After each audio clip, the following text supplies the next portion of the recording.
네, 북한이 엿새 만에 오늘 새벽 동북방 해상으로 단거리 탄도미사일 2발을 쏘아 올렸습니다. 네, 정경두 국방장관은 북한이 위협하거나 도발하면 당연히 우리의 적이라는 입장을 밝혔는데요. 우리 군은 추가 발사에 대비해 감시태세를 유지하고 있습니다. 취재 기자 연결합니다. 김세호 기자. 네, 국방부입니다. 자, 우선 이 북한이 어떤 발사체를 쏘아 올렸는지 어느 정도 분석이 끝났습니까? 네, 그렇습니다. 이 북한이 오늘 새벽 쏘아 올린 발사체는 단거리 탄도미사일이라고 군 당국이 밝혔습니다. 이 미사일은 원산 갈말대에서 동북방 해상으로 날아갔는데요. 군은 고도는 30km, 비행거리는 250km로 추정하고 있습니다. 발사는 이동식 발사대를 이용한 것으로 파악됐습니다. 합참은 우리 군이 자체 탐지 자산으로 북한군의 탄도미사일 발사 징후를 먼저 포착해 추적했다고 설명했습니다. 이번 발사는 지난 25일 단거리 탄도미사일 2발을 동해로 발사한 지 엿새 만입니다. 당시 발사한 미사일은 고도 50km에 비행거리 600km까지 날아갔습니다. 합참은 이번에 발사한 단거리 탄도미사일이 지난 25일 발사한 것과 유사한 형태일 가능성에 무게를 두고 있습니다. 이와 함께 이번 발사는 태국에서 열리는 아세안 지역 안보 포럼을 앞두고 이뤄진 것인 만큼 그 배경과 의도가 주목되고 있습니다. 특히 최근 북한은 한미 군사 훈련을 비난하며 북미 간 실무 협상에도 응하지 않고 있습니다.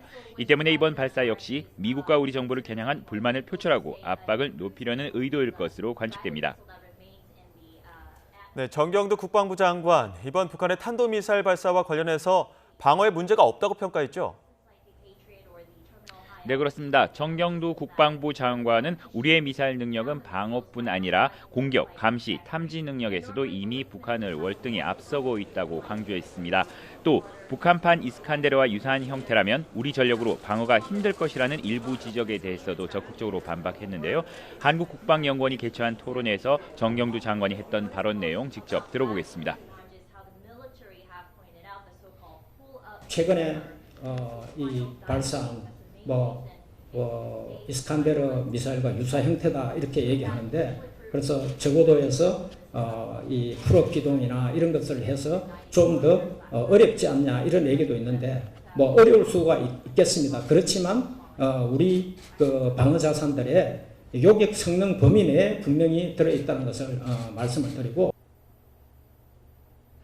이와 함께 정경두 국방부 장관은 북한이 도발한다면 당연히 우리의 적이라고 밝혔습니다. 정 장관의 이 같은 발언은 지난해 9월 취임한 이후 북한을 겨냥한 가장 강한 표현입니다.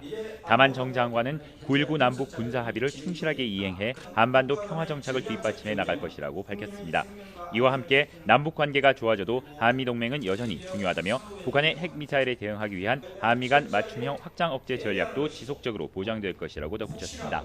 또 한미 연합훈련도 변함없이 실시하고 있다며 한반도 평화 정착을 위해 일부 조정하긴 했지만 과학화된 훈련 시스템으로 과거보다 훨씬 높은 성과를 달성했다고 말했습니다.